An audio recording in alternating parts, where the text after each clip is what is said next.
invité avec nous chaque soir pour décrypter les mouvements de la planète marché et analyser plus particulièrement encore les résultats des élections fédérales en Allemagne et les enjeux de ces résultats d'élections sur l'économie et pour les investisseurs. Jeanne Asraf-Biton est avec nous, directeur de la recherche et de la stratégie de BFTIM. Bonsoir Jeanne. Bonsoir Grégoire. À vos côtés, Florent Vabon, économiste chez Ecofi. Bonsoir Florent. Bonsoir Grégoire. Et Frédéric Rosier qui nous accompagne également, co-responsable de la gestion de portefeuille chez Mirabeau. Bonsoir Frédéric. Bonsoir Grégoire. Merci à vous trois d'être là. Ravi de vous retrouver, Jeanne.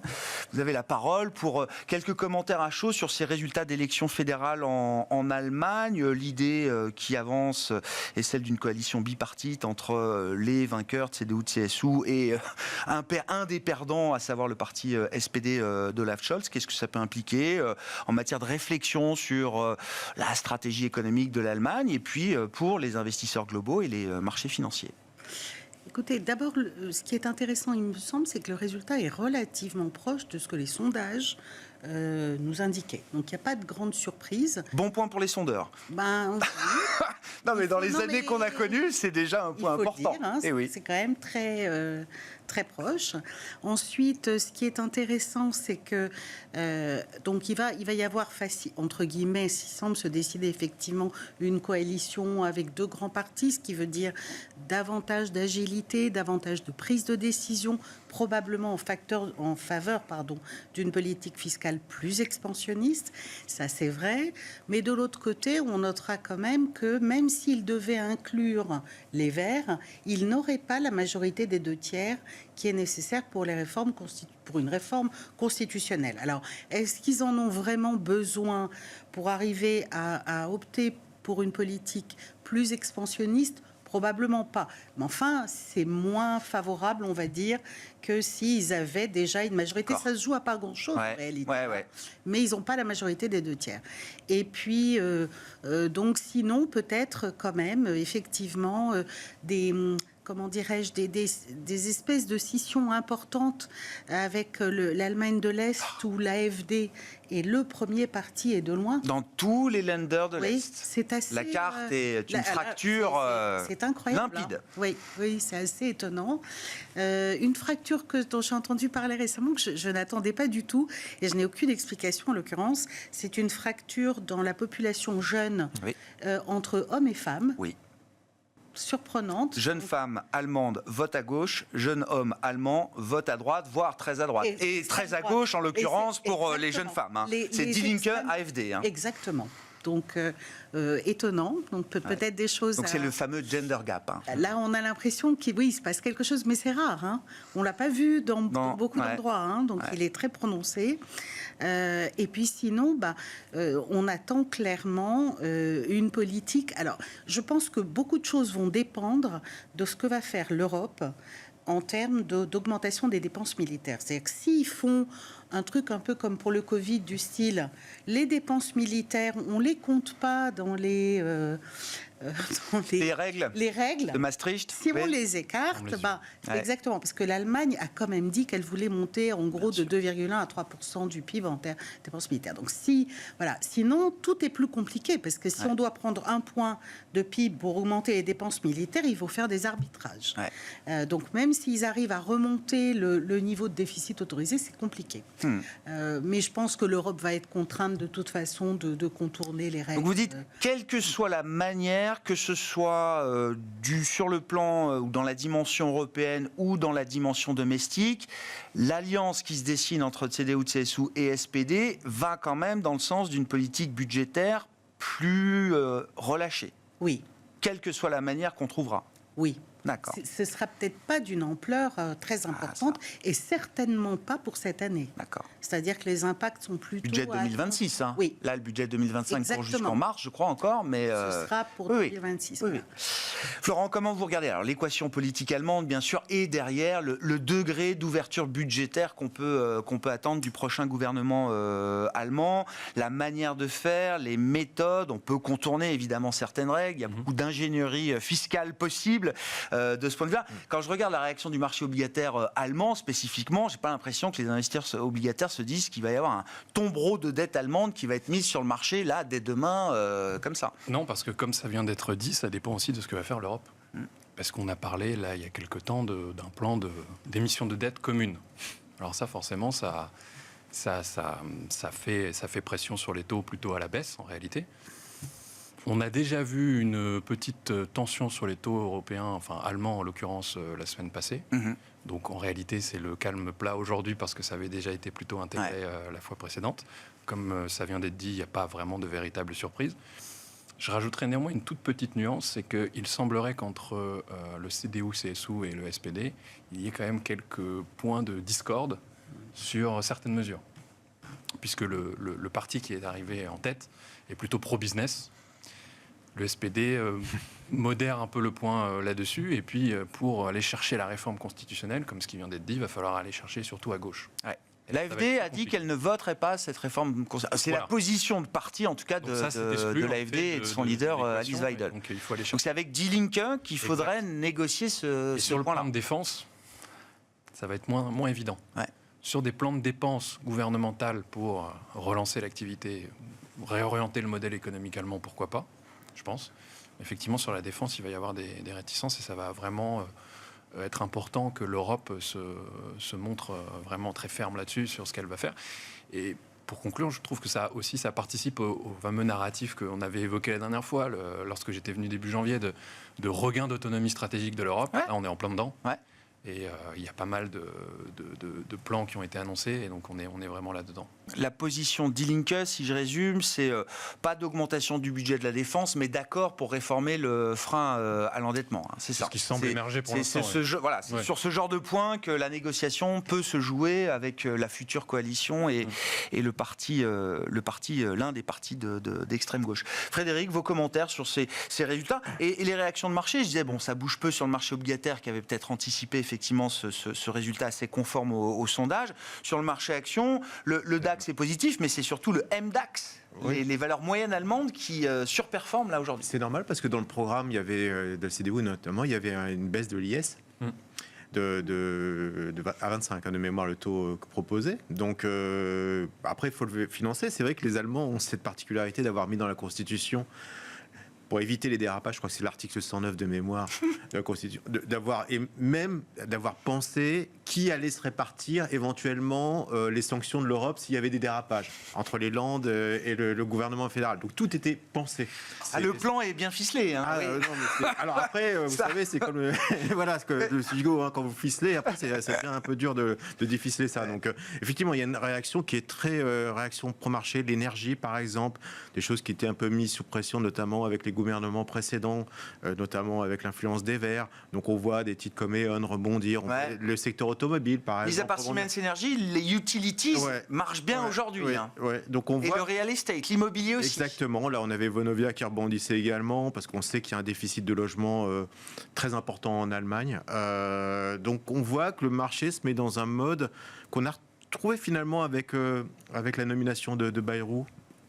Quelque part, c'est un peu la même réaction, je trouve, sur le marché. Il n'y a pas une incidence sur les taux comme on l'a eu en France au moment de la nomination de M. Bayrou, mais plutôt effectivement une réaction plutôt pro-business qui s'opère, notamment sur les valeurs industrielles, énergie et effectivement real estate. Donc vraiment les valeurs sensibles notamment à l'investissement. Donc, et la baisse de la fiscalité, un mouvement qu'on avait eu aux États-Unis aussi avec la nomination de Trump et la baisse du IS qui était souhaitée par M. Trump. Ouais. Et le DAX, là, dans ce contexte, ça reste un indice fort, un indice leader en Europe. Alors, il y a beaucoup de valeurs très en retard. Encore au sein de l'indice. Oui. Donc il reste encore, on parlait de l'immobilier. L'immobilier a largement sous-performé également en Allemagne. Je ne parle même pas d'un Volkswagen qui était un peu en déprime, les secteurs automobiles qui est en déprime. Donc voilà, il y a un phénomène de rattrapage tout naturellement qui s'opère sur le marché allemand, à mon avis, qui est effectivement peut-être en train de phase de reprise, comme l'a été le marché français au sein de l'Europe depuis maintenant 2 mois. On est à peu près dans la même phase. Ouais. Jeanne, je reste un peu sur l'Allemagne quand même. La perspective d'une politique budgétaire allemande un peu plus expansionniste, toute proportion gardée, hein, je crois qu'il faut avoir bien ça en tête. Qu'est-ce que ça peut impliquer pour la conjoncture européenne ? Est-ce que à horizon 2026, est-ce qu'il y a quelque chose qu'on peut voir à travers des chiffres économiques en Allemagne? Est-ce que c'est le sujet? Qu'est-ce que ça peut impliquer pour la Banque Centrale Européenne également, si on a des changements un peu structurels peut-être dans la façon de fonctionner en Allemagne? Alors, je vais commencer par la deuxième question, parce que je trouve qu'elle est très en lien avec ce qu'on vient de dire. C'est-à-dire, si tant est qu'ils ne font pas des arbitrages budgétaires, ce qui semble quand même le plus probable, il va falloir augmenter les émissions de dette. Quand on fait juste l'exercice d'augmenter les dépenses militaires de 2,1 à 3 pour l'Allemagne, 2,1 à 3 pour la France, et Italie qui sont à 1,5 et Espagne à 1,3, pareil, on les remonte à 3. Pardon, on s'aperçoit que ça représente quand même, sur les émissions brutes allemandes et espagnoles, 15% de hausse. De plus? Oui. Supplémentaire. Ouais. Oui. Et pour France-Italie, je donne des chiffres arrondis, c'est à peu près 8, 9, 10%. Et ce qui est intéressant de voir, c'est qu'effectivement, les marchés obligataires ne bougent pas beaucoup. Ça sous-tend que probablement la BCE est quand même là, elle a des outils, elle a évidemment le réinvestissement. Bon, d'accord, mais elle a aussi le fameux outil anti-fragmentation qu'elle peut parfaitement utiliser si jamais besoin. Donc, c'est-à-dire qu'elle maintient, il y a une espèce de poutre comme ça, et je pense que ça joue en partie effectivement l'idée que de toute façon, la BCE veillera à ce qu'il n'y ait pas d'incident majeur de disruption. Et que l'absorption se fasse correctement. Oui, et qu'il n'y ait pas de disruption sur les marchés obligataires, si tant est qu'ils doivent se financer par la dette. Ça, c'est c'était le deuxième volet de la question. Maintenant, comment est-ce que ça peut jouer pour la macro de la zone? Il faut quand même réaliser cette espèce de dispersion inédite qu'on a depuis un petit moment entre... alors, je vais surtout parler de l'Espagne, mais entre l'Espagne, qui en gros a une croissance plus forte que les États-Unis. Je citerai le Portugal, la Grèce aussi, Oui, parce que... Non, mais je sais, parce que c'est le poids lourd. Voilà. C'est le poids lourd des périphériques. Mais n'oublions pas les autres. Du coup, même le concept de ce qu'on appelait avant sur les taux, les périphériques, c'est plus très périphérique. Non. Et puis, de l'autre côté, on a le cœur de l'Europe. Et quand on regarde les prévisions qu'on fait à la fois la Bundesbank et la Banque de France en décembre, ils donnaient pour cette année 0,2% de croissance pour l'Allemagne seulement. Là, le consensus de marché est à 0,3%. C'est pas, voilà, alors c'est un petit peu plus ensuite, mais c'est très faible, alors que vous avez des croissances très importantes. Ça fait 5 ans que l'économie allemande stagne. Oui, et surtout, et c'est vrai aussi, parce que pour la France, elle stagne pas, mais elle stagne pas parce qu'il y a de la dépense publique. Évidemment, je suis désolée, c'est un peu bon. En revanche, quand vous regardez la demande intérieure privée, elle stagne. Et donc, on est sur les deux pays cœurs de l'Europe qui ont été un frein absolument incroyable. Donc, oui, ça serait effectivement un élément majeur parce qu'on ne voit pas pour l'instant en quoi la baisse des taux à venir de la BCE, etc., pourrait freiner le dynamisme des pays du Sud. Il n'y a pas de raison.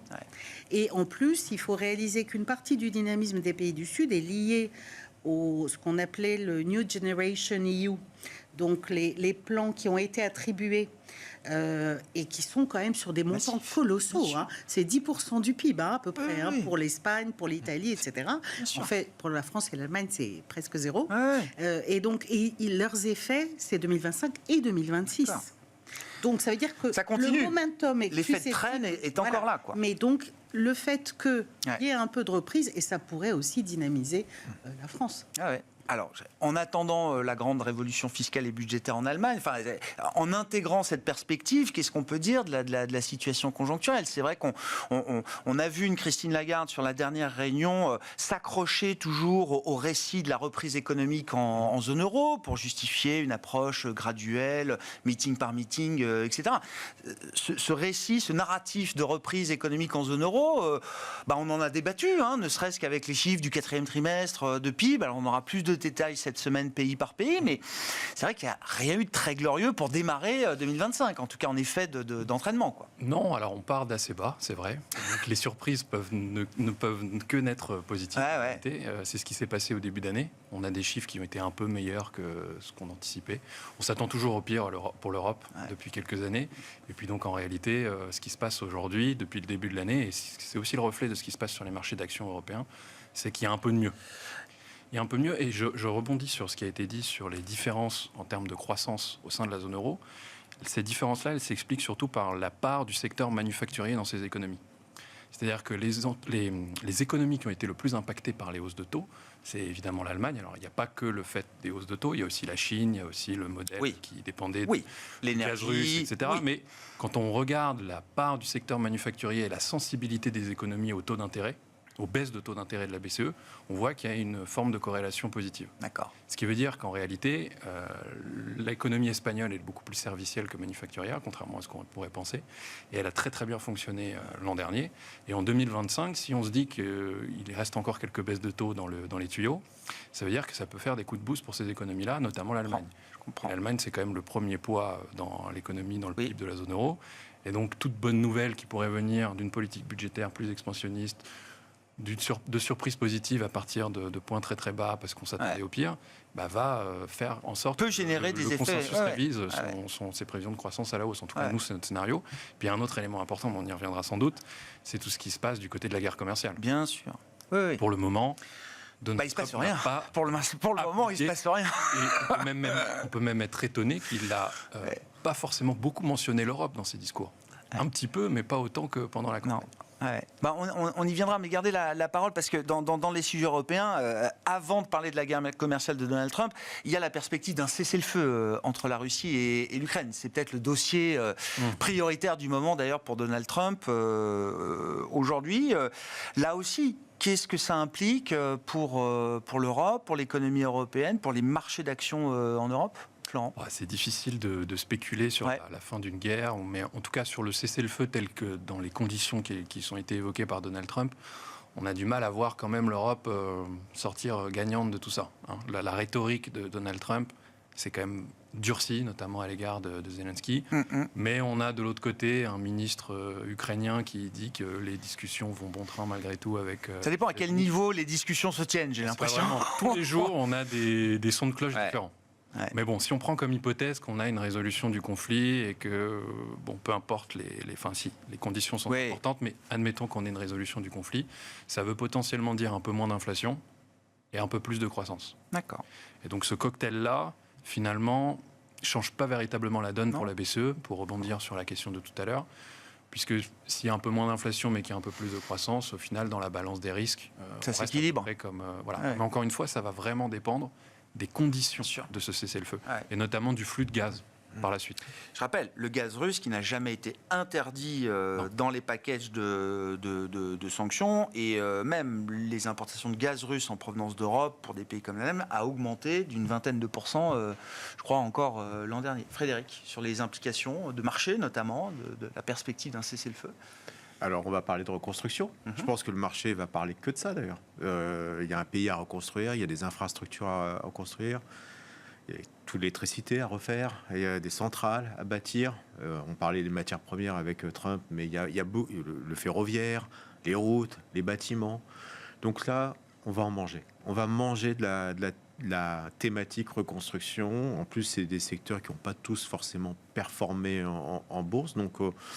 là, on est tous en train de faire nos calculs, en train de regarder, quels sont les acteurs qui seront les mieux placés, donc les cimentiers, les utilities également qui vont en profiter, tous les acteurs de l'énergie qui devront en profiter. Donc, après, il faudra avoir aussi l'impact économique parce que c'est peut-être des points de croissance à récupérer effectivement derrière si effectivement on rentre dans une chose équilibrée, parce qu'il ne faudrait pas non plus que les Américains récupèrent le gâteau. C'est ça. Oui. Voilà. Qui va financer la reconstruction après, quel type de financement est-ce qu'on peut mettre sur la table et de manière derrière, objective, qui va en profiter Si on analyse l'économie américaine, je vais pas dire, mais vous enlevez la tech aujourd'hui. Non, mais de manière concrète sur les États-Unis. Aujourd'hui, cherchez les leaders mondiaux aux États-Unis en dehors de la tech. La plupart. Hors tech, oui. Hors tech, voilà. Donc, l'économie mondiale et les gens qui sont susceptibles d'intervenir sur cette reconstruction sont plus globaux qu'on pourrait l'imaginer. Donc là, il y a quelque chose à jouer. Je pense que le marché c'est pas forcément un facteur de hausse immédiat ou de fausse hausse, parce qu'on vend, vous savez, on vend toujours la nouvelle lorsqu'on est en bourse, mais je pense que tout de suite, on va avoir une thématique très très forte qui va se distinguer, surtout si on commence et qui n'est pas payée encore. Les investisseurs n'ont pas voulu prendre trop d'avance sur cette idée-là, ce thème-là. Non, parce qu'on est focalisé sur des thématiques. C'est dingue à quel point le marché est monomaniaque par moment. Les Magnificent Seven, on parlera tout à l'heure des valeurs chinoises, mais il est très concentré finalement, le marché. Donc, on va là où on a le plus de certitude, peut-être. Donc on va lui donner un os à ronger pendant quelques temps, et l'os à ronger, le prochain os à ronger, ça sera évidemment à la fois la reconstruction et peut-être les matières premières qui suivront dans la foulée. Ouais. Jeanne, sur les enjeux autour d'un arrêt du conflit. Alors, je rejoins ce qui a été dit, mais j'ai quand même l'impression que la prime de risque qui était attachée à l'Europe, avec le risque à la fois politique, géopolitique, de vulnérabilité énergétique, elle a quand même diminué, et que le fait que les marchés européens aient repris 10% depuis le début de l'année inclut la probabilité croissante de voir un cessez-le-feu, ce qui quand même diminue la prime de risque de tous les actifs européens. Moi, ça, c'est un sentiment auquel je crois. Ça s'accompagne de ce qui avait été dit, je crois, c'est-à-dire qu'il y avait un grand pessimisme sur les entreprises, et on a vu une saison des résultats qui n'est pas très bonne sur les profits, mais qui est très bonne sur les ventes. Alors, c'est quand même avec un taux de surprise positif pour les entreprises européennes, qui a surpris favorablement. Donc ça, c'est venu s'ajouter. Et puis, le dernier élément, qui à mon avis est un élément important, c'est que le momentum d'activité, donc le taux de surprise, autant aux États-Unis, où les marchés anticipaient que tout était bien dans le meilleur des mondes. Donc là, les surprises commencent à devenir légèrement négatives. Oui. C'est quand même rare. Ça fait 2 ans. Ça fait 2 ans que ça n'était pas arrivé. La barre était beaucoup plus haute. La barre était plus haute, comme dit Florent. Et en revanche, on voit ça remonte quand même pour l'eurozone. Encore que maintenant, là, depuis un jour, ça retombe un peu. Mais en tout cas, il y a un momentum qui s'est croisé. Il y a une petite reconvergence. Je ne dis pas qu'on va rattraper c'est-à-dire on va dire que mais Chine-Europe, ça va un peu mieux. Et Japon, Asie. Alors, Japon, Asie et Europe, les surprises économiques sont un peu plus positives et elles deviennent négatives aux États-Unis. Oui, ce qui est normal, c'est-à-dire que les anticipations, il y a toujours un excès d'optimisme ou de pessimisme, et à un moment, il commence à se corriger. Cette correction, ça a fait que le marché américain ne fait pas grand-chose depuis le début de l'année, là où les actifs européens font 10%. Après, il y a une deuxième phase qui va être effectivement la nature de l'accord, et puis ensuite... Qui va profiter de la reconstruction. Et là, on pourra rentrer dans le détail de cette thématique. Oui, mais là, pour l'instant, j'ai vraiment l'impression que ce qui va se jouer, c'est l'accord. Et puis, certainement quand même, ce qu'on va voir, mais très prochainement, avant même que se dessine la reconstruction, c'est la capacité de l'Europe à parler d'une voix et à recouvrer une indépendance stratégique et de défense. Je crois que c'est la première des priorités érigées par Friedrich Merz, c'est l'indépendance en matière de sécurité vis-à-vis des États-Unis, un pays qui, comment dit-il, ne s'intéresse plus à l'Europe. Mais ils ont l'air de le découvrir. Obama l'avait dit en 2014. Qui s'occuperait dorénavant de l'Asie. Ça fait 10 ans qu'en Europe, personne n'a voulu l'entendre. Mais bon, à un moment... Oui, il a fallu une dizaine d'années, effectivement, et quelques élections et une guerre pour en prendre conscience. Oui, mais donc je pense que cette phase-là, si elle est réussie, ça permettra encore de diminuer la prime de risque. Et si on parle des États-Unis, là, vous avez teasé un petit peu, il y a une forme d'épuisement conjoncturel là, de l'activité américaine, ou c'est plus ambigu que ça? Je pense qu'il y a un épuisement de l'optimisme. D'accord. Ça y est. C'est le moral. Non, puis bon, à un moment, on anticipe, ça va bien, ça va bien. Voilà. J'entends. Oui. Ça peut pas toujours aller mieux. Non. Voilà. Florence, sur l'économie américaine, la lecture est toujours très ambiguë, beaucoup de bruit, on trouve des bonnes et des mauvaises nouvelles. Mais c'est vrai que là, on a une série depuis les ventes au détail qui montre que l'effet Trump est peut-être déjà un peu passé, quoi. Il y a encore 4 ans. Tout dépend toujours de ce que l'on regarde en réalité. C'est-à-dire qu'une statistique vous donne une image très différente. Prenons par exemple les PMI qui ont fait peur au marché vendredi. PMI des services qui sont donc passés en dessous de 50, le fameux seuil qui sépare la contraction de l'activité et l'expansion de l'activité. Donc, petite crainte que le secteur des services flanche. Mais il y a d'autres indicateurs qui nous montrent que le secteur des services se porte bien.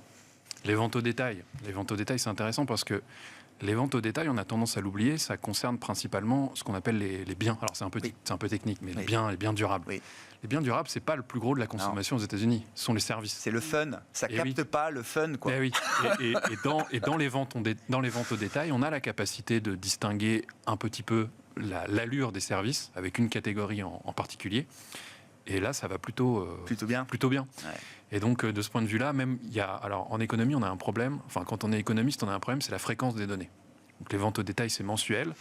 Et alors, quand on parle de haute fréquence, à la différence des marchés, nous, ça va être de l'hebdomadaire. Ouais, ou hebdo. Hebdomadaire, on est très très content. Ouais. Il y a quelques séries hebdomadaires privées de ventes au détail qui nous montrent que finalement, ça se passe encore assez bien. On peut regarder les cartes de crédit, etc. Ouais.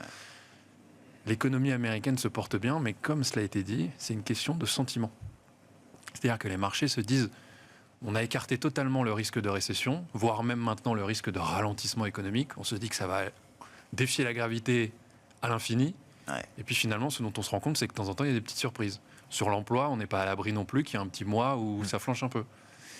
Et donc il y a des risques de voir le marché faire à nouveau des allers-retours, notamment sur les anticipations de mouvements de taux de la Réserve fédérale américaine.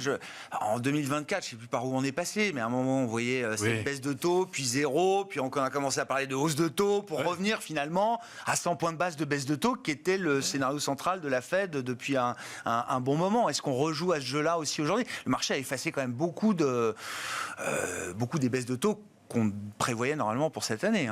Alors, c'est vrai qu'il y a cette idée que la Fed a le luxe de pouvoir baisser les taux tant qu'elle veut et de regarder ce qui se passe, etc. Mais en réalité, elle fait face à énormément d'incertitudes. C'est-à-dire qu'on en a parlé un petit peu, c'est que les droits de douane, les tarifs, même s'ils ne sont pas appliqués, ça génère de l'incertitude. Ouais. Va-t-il y aller ? Va-t-il ne pas ? Qu'est-ce que ça va donner le 1er avril ? Quand on fait des calculs, on voit que ça baisse de quasiment 3 à 4% le revenu disponible des ménages, et surtout les moins aisés. Donc ça veut dire moins de croissance et un peu plus d'inflation. Alors la Fed, qu'est-ce qu'elle fait dans ces conditions-là ? Elle passe au travers de la hausse d'inflation des droits de douane, peut-être, mais elle passe pas au travers d'une dégradation du marché de l'emploi et de la croissance. Donc c'est ça l'enjeu. Ça reprend un peu le schéma que la Fed avait eu sur la première guerre commerciale 2018-2019. Oui, alors à ceci près qu'elle était dans une phase de hausse de taux. C'est vrai. Et qu'à un moment donné, effectivement, Jérôme Powell avait décidé de s'arrêter. Et on ne saura jamais, même aujourd'hui, si c'était à cause de Donald Trump ou si c'était de son fait, lui. Puis ensuite, effectivement, on a baissé les taux. Mais c'est parce que l'incertitude et la guerre commerciale avaient généré une baisse de l'activité manufacturière, une dégradation de l'emploi dans le secteur manufacturier. Et la Fed avait dû agir pour rétablir son... Même sans exécution de la menace, ça... la seule menace peut avoir une implication sur la fonction de réaction de la Réserve fédérale américaine. Quand on leur demande quelle anticipation d'inflation ils ont, c'est beaucoup remonté. C'est beaucoup remonté, effectivement. Avec toujours autant de disparités entre démocrates et républicains. C'est l'incertitude qui s'exprime. Frédéric, sur les États-Unis, la surprise économique négative, et puis les marchés américains. L'idée que les Trump trades se sont quand même bien épuisés au moment même où l'animal est arrivé à la Maison-Blanche. Au moment où il fait ses annonces sur l'IA, on a DeepSeek en même temps, et là c'est la fin. Donc, non, il y a, au-delà de ça, c'est un peu, avec les résultats de Walmart, un peu quelque chose, à mon avis, assez symbolique de la mentalité aussi de consommateurs américains. C'est que les Américains sont toujours dans le ressenti. Et le ressenti d'un Américain l'année dernière, c'était un marché qui montait. Il y a eu l'élection de Trump, il y avait l'épargne qui a disparu. Il y avait beaucoup de choses favorables finalement. On est en plein emploi. Et donc, on commence à avoir des petites... pas des red flags, mais des petits canaris, des petits trucs qui arrivent comme ça. C'est quoi les petits canaris alors prenez par exemple, tout bête, mais en France on se sent loin, mais les cryptos, c'est quand même très agité depuis quelques temps, avec des fois des grosses baisses, ce genre de choses comme ça. L'incertitude, parce que vous connaissez tous des fonctionnaires et vous savez pas combien Dodge va liquider de fonctionnaires, donc c'est aussi une incertitude qui arrive. Ça ne représente pas énormément, je crois, de la workforce américaine. C'est juste... c'est le sentiment, ça participe. Vous allez avoir à la télé des gens sortir, comme à l'époque de Lehman, avec des cartons. C'est juste un ressenti. C'est-à-dire que quand vous avez pricé peut-être le meilleur, quand vous commencez à avoir des petites choses comme ça, à droite et à gauche, avec une incertitude aussi... peut-être avec l'emploi qui va commencer à stagner, une épargne qui n'est plus là, des cartes de crédit, les taux des cartes de crédit. Je rappelle que les taux des cartes de crédit, c'est à 30%. Alors on en parle, mais attention au taux de défaut et carte de crédit. Et je sais qu'on n'arrête pas d'en parler, et à chaque fois c'est de plus en plus haut, mais ça veut dire qu'on a de la réserve en moins. Donc c'est vrai qu'on pourrait avoir une phase un peu plus délicate sur la conso américaine, ça ne m'étonnerait pas. Et dans ce cas-là, le marché, c'est vraiment comme Walmart. Walmart est vraiment pour moi un révélateur. Ça a été quasiment le meilleur performeur depuis 2 ans sur les marchés américains. On voit que ça commence à bloquer.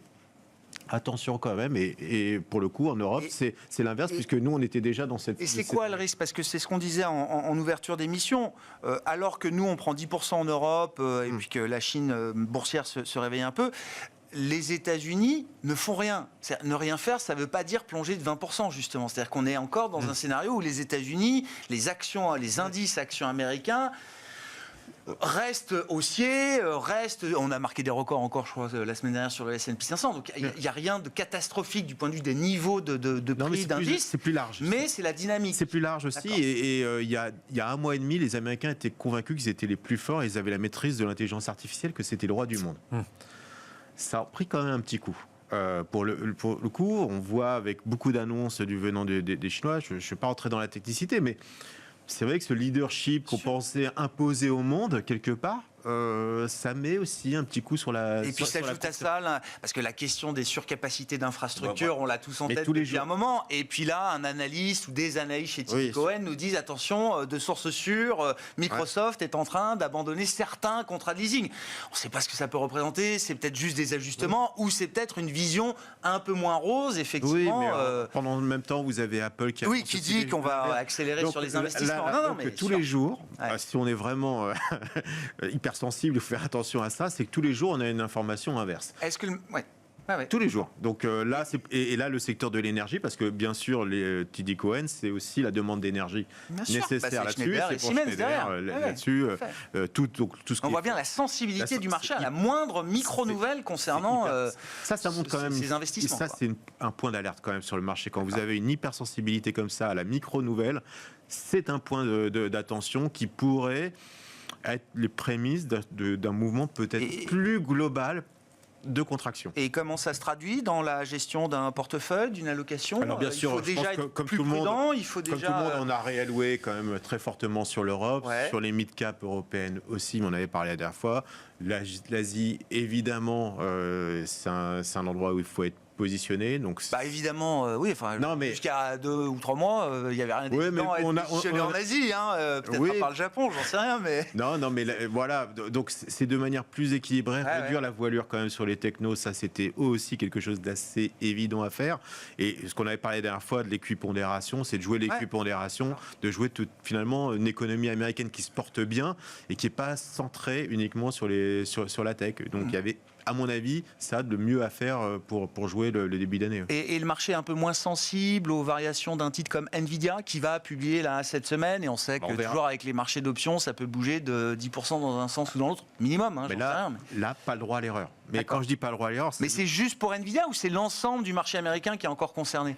Non, il y a des effets... Alors sur Nvidia, il y a des effets report. On s'aperçoit que le fait que Nvidia bloque a eu un effet un petit peu de... Ça a répandu un petit peu. On a vu des Intel ressurgir, des IBM ressurgir, des acteurs plus globaux, plus anciens d'ailleurs, prendre un peu plus d'importance. Donc on estime, en tout cas le marché estime que Nvidia a une bonne partie du gâteau, mais aujourd'hui le gâteau est suffisamment important pour que d'autres acteurs qui ont de la réserve de performance puissent bien performer dans les mois à venir. Et c'est ce qui se passe sur le marché. Jeanne, force et faiblesse du marché américain, qu'est-ce que vous en dites? J'aurais rajouté à ce qui a été dit peut-être 2 éléments. Le premier, c'est le dollar. C'est-à-dire que la tenue du dollar permettrait d'absorber beaucoup de choses en termes de perte de pouvoir d'achat du consommateur américain. Pour l'instant, ce qu'on voit, c'est qu'à chaque fois qu'il y a des menaces tarifaires, le dollar monte. Donc, attention, c'est peut-être pas un effet. Voilà. L'autre élément. C'est-à-dire, la corrélation pourrait s'inverser. On pourrait à un moment franchir un point qui absorber, c'est-à-dire que le dollar se renchérissant, s'il prend 4% et que de l'autre côté les augmentations tarifaires font qu'il y a ça hausse, très clair. Il n'y a pas d'impact. Ça absorbe. Donc ça, c'est quand même un élément important et qui peut être induit par le fait que s'il y a les relèvements de tarifs, la Fed peut s'arrêter. Donc, du coup, alors que la BCE, elle, va au contraire continuer de baisser les taux, si la Fed s'arrête ou que le marché se met à anticiper que la Fed est susceptible de remonter les taux, ça jouera sur le dollar. Donc ça vient quand même absorber. Le deuxième élément, c'est que le marché financier, c'est pas neutre le fait qu'il s'arrête de monter. En fait, quand vous regardez, il y a un indicateur intéressant de la Fed qui est l'indicateur des conditions financières. Et elle exprime les conditions financières en termes de combien elles vont ajouter ou enlever à la croissance des 12 mois à venir. Et paru là, hier, avant-hier, je ne sais plus, celle de janvier. C'est très intéressant parce que les conditions financières sont jugées ou estimées par la Fed favorables à la croissance, pas énormément, mais elles sont censées ajouter 0,2, 0,3 points à peu près, uniquement à cause des marchés d'actions. Oui, le Donc, dollar est trop cher. Oui. Les Alors, spreads les taux, ce qui joue en négatif, c'est les taux de crédit. Ouais. Quasiment pas les taux de la Fed, quasiment pas. Le gros du truc, Ouais, c'est quand même... Voilà. D'accord. Et donc, attention, parce que c'est vrai que aux États-Unis, la bonne tenue du marché action est importante pour l'activité. J'entends. C'est beaucoup plus important J'entends. que dans d'autres pays. Ouais. La faveur des conditions financières repose aujourd'hui En grande- quasi exclusivement, enfin en grande partie, Voilà. sur la Ça veut bonne dire tenue aussi des indices que actions. si ça ne tient pas, la Ah oui. Fed pourra, qui a son double objectif de plein emploi et de trucs, si elle estime que le plein emploi est menacé, elle pourra reprendre les baisses de taux Ouais. pour compenser le fait que le marché action ne tienne pas. C'est toujours l'environnement est riscone là après tout ce qu'on a dit. Enfin, je veux dire, voir l'Europe monter, voir la Chine et la tech chinoise se réveiller avec DeepSeek, ça nous donne l'idée que les investisseurs sont risconnes aujourd'hui. Parce que je vois des flux encore sur le monétaire. Je regardais là, les compilations qui sont faites sur un mois en janvier. Bon, les flux, ils vont encore beaucoup sur le monétaire. Alors, est-ce que c'est un effet de latence, de décalage en attendant de voir des taux franchement plus bas, ou est-ce que c'est aussi le signe que tout le monde n'est pas très confortable dans le marché ? Tout le monde ne participe pas au marché, effectivement, dans son ensemble. Mais en fait, c'est ce qui ressort de nos discussions. C'est-à-dire qu'il y a un sentiment positif sur la zone euro.